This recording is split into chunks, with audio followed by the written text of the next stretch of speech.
Hi everyone, welcome to Bio Scholar. तो GATE 10 फरवरी का है, बहुत नज़दीक है। तो इस वीडियो में मैं कुछ इंपॉर्टेंट टिप्स आप बोल सकते एज ए गाइडेंस में बता रहा हूँ। ये पॉइंट को आपको ध्यान रखना चाहिए एग्ज़ाम से पहले, particularly GATE BT and XL के लिए। पहला चीज़ मैं क्लैरिफाई करना चाहता हूँ, दिस एग्ज़ाम इज़ मॉडरेट। ये एग्ज़ाम बहुत ज़्यादा डिफ़िकल्ट नहीं है। अब ये जो मॉडरेट लेवल एग्ज़ाम है, इसको ये बहुत आसानी से क्वालिफाई तो हो जाता है, पर आपको एक अच्छा रैंक चाहिए।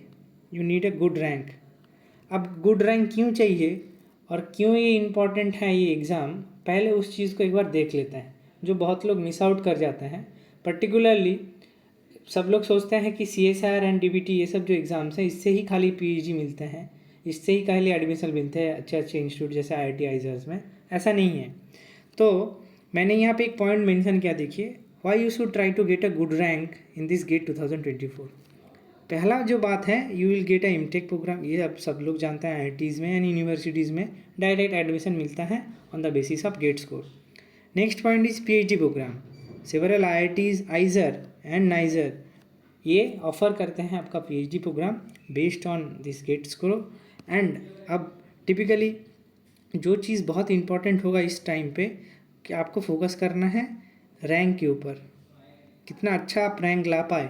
टॉप 100 होगा बहुत बढ़िया, टॉप 200 होगा ठीक है। तो इस रेंज में आप रैंक लाने के लिए कोशिश कीजिए। कुछ नहीं करना पड़ेगा। बहुत क्रूशियली आपने जो पढ़ा है उस चीज़ को बार बार एक बार देख लीजिए।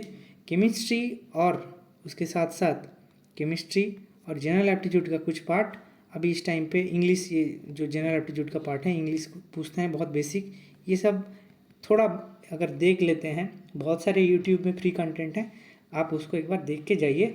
आसानी से क्वेश्चन बनेंगे, बहुत डिफिकल्ट क्वेश्चन पूछा नहीं जाता। नेक्स्ट बहुत इंपॉर्टेंट चीज़ है, बहुत लोग बार्क के लिए सोच रहे हैं, तो ये गेट का फ़ायदा और एक है, ये आपको डायरेक्ट इंटरव्यू में बुलाता है फॉर दिस बार्क एग्ज़ाम। आपका ये जो टॉप 10 रैंक है, टॉप रैंक, सपोज टॉप 10 या 10-12, ये टॉप 10 रैंक 12 रैंक है, इससे डायरेक्ट इंटरव्यू में ये बार का जो इंटरव्यू होता है रिटिन के बाद, तो आप एक तीर से दो निशाना लगा सकते हैं। आपका अगर गेट बहुत अच्छा जा रहा है, then you will be directly called for this bar interview exam and followed by you can get a job. अब ये रहा 3 चीज़ें जो आपको ध्यान देना पड़ेगा। एंड ऑफकोर्स क्या रिवार्ड है, आप एक एग्ज़ाम देने जा रहे हैं, उसका क्या रिवार्ड है ये आपको पता होना चाहिए।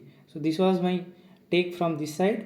नेक्स्ट पॉइंट, अब कुछ इंपॉर्टेंट टॉप पॉइंट्स जो आपको ध्यान रखना होगा। ये नए पॉइंट्स बिल्कुल नहीं है, बहुत सारे लोगों ने पहले आपको भी बताया है, मैं भी बता रहा हूँ, पर एज ए गाइडेंस जैसे जैसे मैंने अभी बताया, तो एज ए गाइडेंस आपको क्या क्या मैं बताना चाहूँगा बिफोर दिस एग्ज़ाम 10 डेज़ में। पहला चीज़, पैनिक मत कीजिए, क्वेश्चन विल बी ईजी। मैं फिर से रिपीट कर रहा हूँ, don't panic, question will be easy. Moderate level question है, आएगा। कुछ पोर्शन सपोज आपको लगेगा कि थोड़ा हट के पूछता है, क्योंकि गेट एक सर्टेन लेवल मेंटेन करता है, सो दैट इज़ डिसेंट। आप देखेंगे, क्वेश्चन को एनालाइज करेंगे, मॉडरेट लेवल क्वेश्चन पूछा जाता है।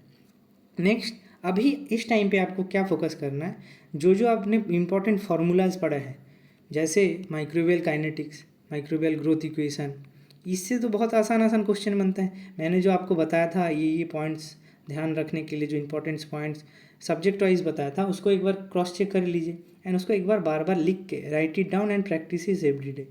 ये मेरा एक लास्ट एंड एक गोल्डन टिप्स मान लीजिए। एक चार्ट बना लीजिए फार्मूलाज का और उसको रिवाइज कीजिए each and every day. That will be really very helpful. Trust में, ये काम किया है मेरे लिए भी, बहुत लोगों के लिए भी, and it will be helpful for you as all. Next, target to get 60 mark. Target to get 60 marks in the paper, it is enough to get a good rank. जैसे मैंने बताया, बहुत उछल कूद करने का कोई ज़रूरत नहीं है। आप 60 मार्क्स का टारगेट कीजिए, 100 में 45 से 50 के मार्क्स में आएगा तो रैंक, डिसेंट रैंक आ जाएगा, जिससे आपको अच्छा एडमिशन एमटेक में, उसके साथ साथ एंड PhD में भी मिल जाएगा। अब और अच्छा करेंगे, टॉप रैंक लाएंगे टॉप 10 में, तो बार्क में आपको डायरेक्ट इंटरव्यू के लिए बुलाया जाएगा। ये रहा मेरा पार्ट एक। अब देखिए, ये रहा मेरा पार्ट जैसे मैंने बताया। अब और एक चीज़ को आपको ध्यान रखना है, नेगेटिव मार्किंग। अभी इस टाइम पे आप किसी भी जगह किसी भी तरह का कुछ दिमाग में डालिए मत डालिए, वो फ़र्क नहीं पड़ता। ये जो नेगेटिव मार्किंग का आइडिया है ना, अब तुक्का मत लगाना।